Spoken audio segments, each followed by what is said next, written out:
I'm Kaitlyn Bristowe. Your session is now starting. Erotic therapy. Welcome to the Thank you for tuning into the second part of the Vinofessionals workplace romance. Now, if you thought last week's was spicy, then buckle up for today's episode and then stay tuned for next month's Vinofessionals. We're going to do something a little different next month, okay? So if you have a confession, or let's call it a dilemma, a story that you feel a little ashamed about and you want to get it off your chest, or you just need a little advice on something. I used to shame myself for not be good at giving advice, but I'm learning that no, I am. I've lived, I've done therapy, I've learned, and I'm ready to give advice. So for the first time ever, I'm going to talk you through it and offer the best advice I know how. Nothing is off limits of what you are ashamed of or what you need help on, and you can stay anonymous. So please email offthevinepodcast@gmail.com or DM the Off the Vine on Instagram and let us know if you need a little advice on a situation, a little Ask KB moment, which I've always wanted to do since the very beginning of starting podcasting, to be honest. It's on my vision board, Ask KB. So funny, from 7 years ago. Or if you just have a story to get off your chest, I'm all ears. Can't wait. See you next month. Okay, Kaitlyn, I know you probably thought part one of the Vinofessionals workplace romance was a little crazy. You are in for a treat because part two is even naughtier. Oh my God, I'm obsessed. Remember, I'm not going to give you any of the story, but first up for part two of the workplace romance is Sarah. And this one is titled, I Screwed My Assistant and It Backfired. Bring that girl in. Hi, Sarah. Hello. What are you doing? On a little hot girl walk right now? What are you doing? Yeah. Well, I was in an area and then people started coming in and I was like, I gotta move. We got to sit down for this one. I can't wait because it says I screwed my assistant and it backfired. And I'm like, I'm sitting down for this. You have to be sitting down for this. Tell me everything. Okay. So I worked for a small school and within like a 3-month period, I had 3 assistants either move rooms or they quit. So admin had to find new people. And one of those people was a guy.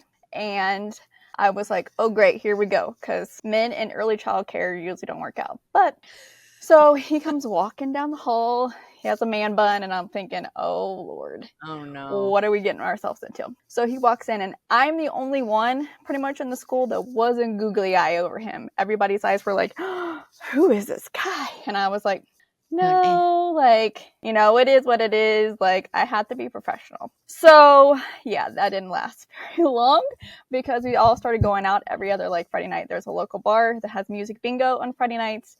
And we all... Oh, fun. Yeah, and so we all started going out. And he actually tried to make it past me one night. And I kind of stopped him and said, hey, like, I'm your boss. Remember, like... You're like, sir. Yeah, exactly. Like, if we do this, there's no coming back. Yeah, this is the hill we die on. Exactly. And he was like, okay, like whatever. So people are still like googly eye, like it was ridiculous. And I'm trying to like hold off as best as I can. And I'm like, I don't want to get myself in a situation like this. So yeah, because we were hanging out and things were going good, we eventually like started getting closer. And then we started hooking up. And I thought I was keeping it on the low until my administrator brought me into the side and said, hey, I heard something about you. Oh, no. Are you and blank sleeping together? And I was like, and I immediately said, no, oh, no, like, no. And they were like, well, it's not frowned upon for roaming places, but if he's in your room, you know, he has to move because you guys can't work together. And I was like, okay. Well, I thought I was keeping it on the low until I would say like maybe 6 weeks after that. I got pulled in the office and I got fired. And, no, stop. Yeah. And come to find out, obviously, like, kept it professional, didn't do anything at work, but outside of work, people knew us. And apparently my other assistant who she had the hots for him. I didn't know this. And she got super jealous and got super petty and started going to administration. Shut and up. would, like, bring out videos that she had taken of us outside of work and was like, she's lying to you. Her and him are together. And I was like, cool. Yeah. So, but the good news is we're still together 2 years later. And, Shut up. Yeah. And that assistant who tried to be petty got karma to her because the ultimate goal was for her to get me fired so she could take over my job and thought she'd get in between me and my now boyfriend. And it didn't work out for her because they fired her too because they found out that she was doing some sketchy shit. So yeah. I love Karma so much. Karma is a queen. Oh my gosh, Yeah. and you're still with him. Yeah, we'll be together 2 years in October of this coming year. Oh, bless. That is so cute. And the kicker is he works at that school still. No, he doesn't. Yes. Wait, do you think they'd ever bring you back? Because they're like, oh, sorry, no. it's actually real. So, yeah, Oh. like, they told, my administrator was like, I don't know who you've become they were trying to find a reason because there was no grounds to, like, stand on of, like, I was a bad teacher or, like, I wasn't doing my job. It pretty much was that there were jealous bees in the building who got mad and were being petty. And so because to combat that and not have a riot on their hands, they decided that it was best that they let me go. So... Gosh, so now are you still a teacher? I am in education, but like in an administrator position now. So it all worked out for me. Cool. It all worked out. So really at the end of the day, you win. Exactly. I got a better job. I still got the man, and there's still people talking about us in that building still to this day. So. Oh, yes. Wait, like, I love this it's story. so bad that I'm not allowed at the school. Like, he participates in, like, events, and I was told I wasn't allowed to come to the school anymore because they're so threatened by my presence. Wait, that is, you've got some power over these people. I was like, I don't know what I did because honestly, like, I'm sorry. Like, That's of crazy all that people, you guys are like, I was trying to avoid it at all costs. And sometimes things are just not avoidable. And us coming together, so. Yeah, you can't fight love. And then now the fact that he still works there and, like, has, there's events or concerts or I don't know what schools do, but, like, you can't even go. That's so bizarre to me. Does he try and, like, stand up for it? Or are you, like, actually happy to not go? They'll bring up stuff and he's like, so the way you did Sarah, right? And they're like, yeah, they have nothing to say on. Yeah. So, I mean, ultimately, like, I think, like, the thing to get me out was that I was, like, being mean to a child. I don't know. And it wasn't. It was the administrator's child that was the only way they get, like, we have to have something. We can't say, like, oh, it's because she's with. Because I even checked the handbook to make sure. I was like, I'm going to cross my eyes, my teeth. Like, I'm making sure. Totally. And there was nothing in there. And my boss even told me, oh, we've had, like, past employees who started dating and they eventually got married, like, no big deal. And so I'm thinking, oh, it's gonna be fine, he'll move to a different room, like, it sucks because I just got him to be my assistant, but whatever, I'll make it work. And then 6 weeks later, because so really it backfired in the moment or in that time, but really it worked out for everybody except for the people we didn't want it to work out for. Exactly. Incredible. Like, I'm like, it's fine. Like, you all still, obviously, I live rent free in your heads because obviously like y'all talk about me and, like, him being there, it just reminds you of, like, we're together, like, so in the end, awesome. I got the better upper hand and win-win. High five over the camera. Yes. So, yeah. I love that. Thank you for sharing that with us too. That's a good story. I like that one. Okay, apartments.com has more rental listings than anywhere else. So finding the perfect place is easier than ever, and so is finally moving in together. Just the two of you. It's a really big step, lots of new responsibilities, lots of adjustments. Most likely they'll wake you up at odd hours to go to the bathroom, and you'll most definitely find yourself in trouble coming home late for dinner. They might even unroll all of your toilet paper next time. It's just what happens when you two find a new place together. But you're not doing it because you feel like it. No, you're doing it because you love them, because they're family. And that's why apartments.com has the most pet-friendly rental listings on the internet, so that you and your furry family can find the perfect new place together. Apartments.com, the place to find a pet-friendly place. Okay, second up, we have Eden, and I'm only going to give you 2 words. American Eagle. Okay. American Eagle. American Eagle, bring her in. Hi, how are you? So good to see you. Good, how about you? I'm so good. Okay, American Eagle. What? Tell me everything. Okay, so how much of my story do you know? Do you know? Nothing. I know 2 words, American Eagle. Oh, amazing. Okay, then I'm going to have you make little predictions as we go. Okay, so for a little context, this happens like 7-8 years ago. So it's been a long time, but it just lives rent-free in my brain. Obsessed. Yes. So this happened the summer after my freshman year of college. So I went to college in Minnesota, but I'm from Nebraska. So I was just back for the summer and I was working at American Eagle for the summer. Okay. And I was like 1 or 2 weeks in at American Eagle. And one day this customer comes in and he's looking for shorts, asked me to help him out. I'm like, yep, I'm your girl. And I help him pick out some shorts. We hit it off, have a long conversation. And that day I was working with like 2 other guys. And so they were like, oh, like, how do you know him? And I was like, oh, actually, like, I don't. And they're just giving me such a hard time. They're like, oh, and I'm like, yeah, whatever. And then he ends up asking for my number. We go out on a date, and it turns out he's in Nebraska because he's in the Air Force. So he's stationed at the base in Nebraska. Okay. And we have this summer whirlwind romance. It's like super fun, hanging out every day. We're young and dumb, so he like sneaks me onto the base to sleep, you know, all the things. Cute. Yes, but I have no intent of dating him. I'm like, I'm going back to Minnesota. It sucks because I like this guy, but it's fun. And then one day he asked me to be his girlfriend, like so out of the blue. It caught me really off guard. But he's like, let's date, try long distance, and we'll go from there. So I'm like, you know, what do I have to lose? Yeah. So we start dating, and we date for like a whole nother year, essentially, doing long distance. And our relationship was fine. It was like up and down, high highs, low lows, but overall pretty good. And then the following May, so we started dating like June. Okay. The next May, he calls me one day and says that he's getting restationed to Guam. Guam? And I'm like, okay, well, that's not good. I'm like, well, that's bad for a relationship. And then I'm like, where the is Guam? Yeah, that's what I was thinking. Yeah. So I quick Google search. I'm like, okay, where's Guam? And then I see, I'm like, okay, it's on the other side of the world. Caitlin, do you know where Guam is?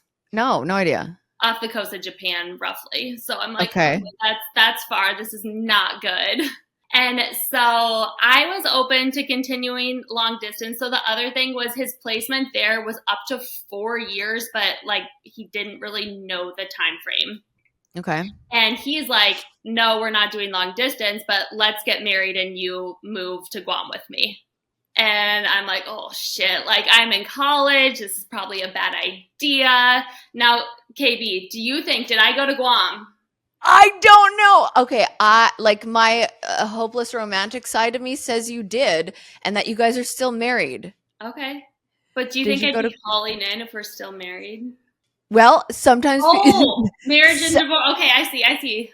Well, and sometimes people, like the last girl I just talked to, or one of the girls I talked to, like this crazy thing happened, and then 10 years later they're married with 4 kids. So I'm like, I don't know. I don't know. I'm going to keep you guessing. Okay, so I'm fully considering it. Like I'm planning on going to grad school. So I'm on my computer Googling grad schools in Guam. I'm like, I can make this work. And then I'm like talking to people close in my life and they're like, you're not going to Guam. Like you're f***ing insane. And so I'm like, okay, yes, I need to be a little logical. So we end up breaking up. And I was like really sad about it because it was weird because it was like a sad breakup because we didn't break up because of anything other than like the situation. Distance. Yeah. And so we continued to talk about every day. So we broke up it was the end of May, but then he wasn't going to actually be leaving until like January, but there was no reason for us to continue to date just to break up later on. Right. But we were still talking to some capacity every day. Like it wasn't as much as we were before, but it was like maybe send a funny video, a Snapchat, sometimes conversation. So, but he hadn't left yet. So he's still in Nebraska when we break up. And this was like 2 weeks later, I'm back in Nebraska for something different. And we end up hanging out, hooking up, all the things. Yeah. And after then, we continue to talk. And then come like July, I was struggling with the breakup, and I kind of told him, like, I love that you're still in my life, but like, if you move on or I move on, like, we can't keep talking. Right. Like, it doesn't make sense. It's not good for either of us. And he Right. was like, no, like, I'm going to be single for a long time. Like, this is a great time to be single. I'm moving across the world. I'm like, okay, I know this isn't good for me, but why not? And then fast forward to Labor Day weekend in September. Mm-hmm. I'm going to be going to Omaha again, or Nebraska. And I reach out to him. I'm like, hey, coming to town if you want to get together. And he's like, yeah, I'd love to see you. He's like, I really miss your family. Can we get together with your family? And I was like, yeah, no, like that's not a good idea. Like we're broken up. I'm happy to see you, but like we're not bringing in the family. Right. Yeah. And so we decide to go on a walk around a lake by his apartment. And on my way, he sends me a weird text, like very much. So I don't remember exactly what it said, but it was along the lines of him not wanting me to physically come inside of his apartment. And I was like, okay, that's kind of weird. Maybe he's like setting like a boundary, doesn't want anything to happen. And I'm like, okay, it's weird, but it is what it is. Oh, no. So I go to his apartment and we get in his car and he drives us to a lake a little bit away. And then this lake is like 3 miles around. We get a mile and a half around. Your next time to guess. What does he tell me? Oh, God. He tells you that he's actually gay. I wish. Oh, no. What did he do? He tells me that he's engaged. What? Yeah. And I'm like, so this like, I'm caught so off guard. I'm spiraling kind of through all the questions, but really trying to keep my shit together. Yeah. Also knowing that we still have a mile and a half to walk. And even if I like were to like turn around and go to opposite direction, like we drove there together. Not him telling you a mile and a half in when you have another mile and a half to go. Yeah. And at this Why? So that you're stuck? Yeah, I was stuck. And at this point too, like it'd been totally normal, just chatting, like just banter. And then, so I'm asking him, I'm like, so like, is this somebody you knew while we were dating? Assuming that makes more sense with the timeline that it would be like someone from the past. And he's like, no. And I'm like, okay, like when did you meet her? And he says the end of June. I'm like, okay, weird. And then I was like, so when are you getting married? KB, when is his wedding? Tomorrow. In 1 month, in October. No. Yeah. And then I was just like, I cannot. This is so weird. And then I don't know if I told you that in July I had told him, like, let me know if you're talking to anybody else. Like, I don't want to do this. And That's so I called exactly him what out I'm on that. Like, I really much kept my shit together in an impressive way. But that was one thing I was like, I did ask you to tell me if you moved on because I didn't want to keep talking. And his response still makes my blood boil. He goes, well, if I told you, would you have stopped talking to me? And I was like, manipulative. Yeah. And he goes, yeah, exactly. That's why I didn't tell you. Thank God you didn't marry this guy. I'm glad you're not still together. I know. Yeah. So we end up breaking up. Him and this girl get married in October. But do you think their marriage lasted? Oh, God. Now I'm scared. I'm like, are you toying with me now? He actually is your husband. You got back together? No. Okay. No, because it still makes your blood boil. I don't think they're still married. No. I think she found out some crazy shit about him and left him. So I have no idea how their relationship ended. And I don't know if she ended up actually going to Guam. I know they got married, but they did end up divorced. But don't worry about him. He got married to another girl probably within a year or less of his divorce. No, this guy is just like a serial marrier. Like he wanted to marry you pretty quick too. And have you moved to Guam? Yeah. So that is kind of where the story ends. I don't know if they're still married. He might be on wife number 3. But all of this happened because a boy asked me to help him pick out shorts when I was working at American Eagle. I mean, it's a great story, but how annoying. Like I knew something when he was like, oh, we'll just get married and you move to Guam. I'm like, this sounds like a guy who does not take marriage seriously. And clearly he does not. Yeah. And I mean, we were stupidly young and whatnot too, but at the same time. So that's when I learned the military men, they do move differently. It's not just a stereotype. And I veered away and I am now married too to somebody different, but I waited 8 years after this relationship. Yeah. You were like traumatized. Oh my gosh. Well, I'm glad you're happily married now. Thank you. Yeah. Oh my gosh. Wait, that's so wild. So, and you have no idea where this guy is now. Like, have you looked him up? I haven't in a long time. He's back in the US, not in Guam anymore. I don't know where he lives now though, but Oh my gosh, imagine you ran into him somewhere. we all have that little fear Yes. that's going to happen. I have that little fear every day about like 3 people. And they're like the chances are high that I run into them. Yeah, you have some that running around your city that could be a issue. I've got a couple of those. I'm like, oh damn. Oh my gosh. Yeah, that's terrifying. Wow, what a douche canoe. Mm-hmm. Yeah, Wow. but I dodged a bullet. All You ended did. up fine, but would have It never always foreseen does. any of it happening. Oh my gosh. It always ends up working out. I wonder what he is doing. He is probably on wife number 5. Maybe, and I'm sure maybe has a couple kids to go with all the wives. Who knows? Yikes. Oh man. Wow. Okay. Well, thank God. American Eagle. That's what I'm going to call you from now on. American Eagle. Yes, Your do name's it. not Eden anymore. It's just a first name American, last name Eagle. Love it. And your storytelling was chef's kiss as well. Thank you. Good. I appreciate it. I tried to give it my all. No, that was really good. Entertaining. I was on the edge of my seat. You were asking me questions. I thought you were the host for a minute. It was amazing. Amazing. I'm so happy to hear that. Oh, you're awesome. Thank you so much for sharing your story on the pod. Yeah, thank you for bringing me on. Okay, guys, let me put you onto something here. A little hot tip, if you will. A hot take from one big wine guy to another.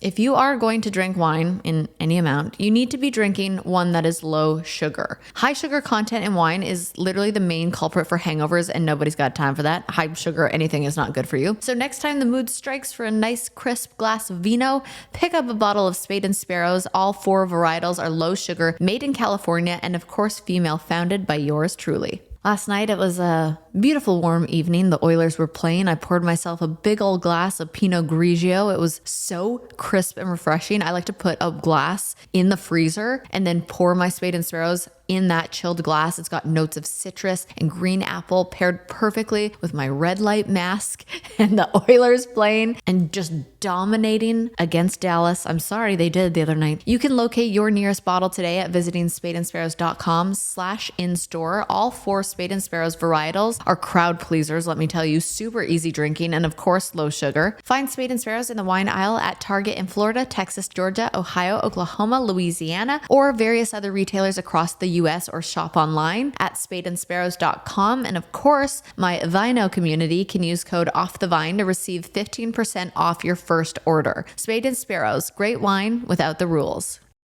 Okay, last but not least, we have Rebecca, and her story is called Panties in the Mail. Why does the word panties bother me? Undies, underwear? I don't know why panties. There's like a few words in the world that bother me. One is epic. I hate the word epic. Another word is pussy. Ugh. I hate that word. And now panties, add it to the list. Hi, Rebecca. OMG. You look so cute. Stop it. You do. Thank you. Yeah, no, you look I awesome. was going to wear my I have sex with goats t-shirt, but it was in the wash. So this was the second best. You and my sister might be the only 2 people in the world that have that. No, that's amazing. I could not stop laughing. I don't No. know how your sister and her coworker kept their cool. I was laughing so hard.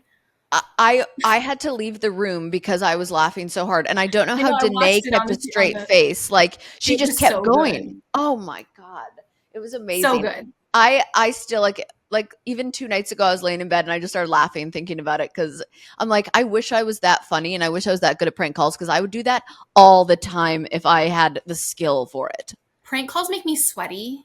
Same. Like same. I just couldn't do it. I would feel bad and I just immediately would say like, I'm so sorry. I'm just kidding. Like, Yeah. please don't be mad. That type of thing. I know I get so uncomfortable. Like even remember when like Ellen DeGeneres would send people out and she'd be in their ear and they'd have to say what they were. Yes. I was always like, oh my Yes. God, I'm so cringing so hard. Well, they have a show like Practical Jokers, I think. Have you Yes. ever seen it? And the Oh, guys yes. do it. And I'm like, I just can't. I'm not that person. I actually have interviewed one of them before and I said the same thing. I'm like, oh my gosh, do you like it? They're like, yes, it's so hard. It's so uncomfortable. But like at the end, you know that you're going to tell them. But I'm like, still, that's just so uncomfy the whole Still. time. God. I wouldn't want to be pranked. So I just can't do it to other people. You know what else makes me sweaty is the word panties. Oh, you know what? I'm going to be honest with you. When I When I got a response from Taylor and I saw the headline in my email, my first reaction was, oh. And I was like, oh my God, I wrote that. But you know what, Kaitlyn, I'll be honest, like I was on my way to a girlfriend's house for wine that night. I was listening to the confessions. I heard it and I was feeling frisky and it just came out of my fingers. And then I reread it and I was like, oh my God, that's so cringy. No, I can't wait. Tell me everything. Okay, so I was in my early 20s. So it was some years ago. Yeah. And my roommate at the time had gotten me this job as a receptionist at this place that rented out office space for people that had their own businesses. And my boss's husband and his best friend were actually renting an office there. And, you know, her husband's best friend was pretty cute, but he had a girlfriend from what I gathered. And so it was, you know, neither here nor there. Plus he was a lot older. He had at least 10 years on me. Okay. And he never really acknowledged me at all for a little while. And then after a couple months, he'd kind of stop by my desk and say like, hey, how's your morning going? And this and that. And then my boss ended up saying, you know, oh, so-and-so is not dating his girlfriend anymore. They broke up. And that was kind of me being like, oh yeah, I see where this is going. Yeah. So then he added me on Facebook. Okay. And got a couple messages here and there. Everything was kind of like, how's your day? This and that. But then one night I was going to an office party and I had posted on my Facebook like these, you know, the red heels when you're in your early 20s, they're like 6 inches. I'm pretty sure it had glitter. I know exactly. I had a like chunky red heel from Aldo that I would wear all the time. So I had posted that picture on my Facebook. And then late that night, I got a message saying, what are you doing after the party? So that's where it all started. He ended up, I think he picked me up from the party or he just came back to my place afterwards and it all started there. So then it started being like during office hours, he would say, what are you doing on lunch break? And he lived right down the street. So we would go to his house on lunch break. No one knew because, you know, we both worked there. Everybody goes on lunch break. No one knew. Right. But my boss could not know. That was the big excitement in this. Like my boss could not know because sneaky, you know, was her husband's best friend and I worked there. Then it kind of progressed so that I used to distribute the mail in the office. Yeah. And so I used to get the mail and then I would take off my underwear and put it in an envelope and address it to him and then drop off the mail at his office. Oh my God. And sexy. so that, listen, in my early 20s, I was feeling good, you know? You were feeling froggy. I love it. I was. And it worked out great. So then, you know, it started mid-morning. I'd go to his office and we'd have sex on his desk. And his office was like an L shape. So, and the door had a window. Oh no. And so his desk was like on the L part of it, like the long part of it. So we'd be just around the corner. But people walking by could see into his office, but they couldn't see the desk. Oh, you know, so yeah, it was so much fun. I think the best part of it was, you know, my boss couldn't know. Yeah. And he was older and it went on for a while. Yeah, it was so much fun, Kaitlyn. But I will say, like, it went on for a while. We did end up getting a little bit more serious. Like, I even flew to Florida to meet his mom. Like, oh, wow. It ended up getting that far. And then, of course, my boss ended up finding out about it and this and that. But yeah. Wait, how did he find out? Did you accidentally drop your panties off in the wrong mailbox? Could you imagine? Yes, I can imagine. That would be hysterical. No, I don't remember. I think, and I don't remember her even saying anything to me about it. Like, I don't even remember her confronting me. I think she would see us together a lot, I think. And it just kind of, that's how it ended. But then, of course, as a lot of relationships do, he ended up back with his ex-girlfriend. So it did. Oh, I was like, is she going to put her panties in an envelope for you? I don't think so. Your loss, I don't think so. Yeah, no, that is a Rebecca move if I've ever heard one. That's right. So, but yeah, it was so much fun, and it's so much fun that I'm in my late 30s still talking about it. You know, now I'm married and have kids, but it's still one of the best parts. You know. Yeah, that's always, I have so many crazy stories. Actually, I'll tell it really quickly. My little workplace romance, I was dating a bartender for like a hot minute at the restaurant that I worked at. And we decided to do it in the bathroom. And he put me up on the sink and the sink broke off the wall. And we both got fired. Like the sink broke off. Yes. And then somebody, like, we were like, oh my gosh, what do we do? And when we walked out of the bathroom together, the shift manager saw, and then the sink was off the wall and we got fired immediately. And well, then the big question is, did you continue with it after the sink fell off the wall, or did you say we got to go? No, it was loud. We thought had been in there too long, and we were like, what are we doing? Get out of here. So no, we didn't even get an O out of it. It's lame. Oh, I'm sorry about that. Yeah. Thank you for your thoughts and prayers during this rough time. You're welcome. Me A reliving. lot of that goes on in the restaurants, though. I'm surprised you got fired. Everyone knows people do that in a restaurant. That's what I said. I was like, as if we're the first ones. We're just the first ones that broke a sink off the wall. But You know what? How full circle this is? My wine is now on their wine list. No. Yeah. That is funny. I know. It's incredible. That is really fun. Hey, you know what? When I went back to that restaurant and ordered a glass of Spade and Sparrows from there, I was like, this is incredible. This is incredible. I love it. Oh my gosh, Rebecca, thank you for sharing your story. Of course. Thank you for having me. This is so fun. That was fun. You're just like a sweet little soul, I can tell. And thank you for sharing that. And you're just such a cutie. Well, I knew somehow that my sex life would bring us together, and I'm so glad that it did. And it will keep us bonded for the rest of our lives. And I continue to have it so that maybe someday we'll connect again in the future. There you go. Yeah, I'm like, just slide into my DMs. We can talk about this again in a couple of years. It'll still be funny. No problem. I promise I won't say panties. Next time it won't be not me panties. Thinking like, how do I get your address and send you panties in the mail? Don't tell me with a good time. I'll slide you my address so quickly. I might do it just for the story. That's awesome. Thank you so much. Enjoy the rest of your day. Oh man, panties. I'm Kaitlyn Bristowe. Your session is now ending. And if I'm being honest, I wouldn't mind a rating and review.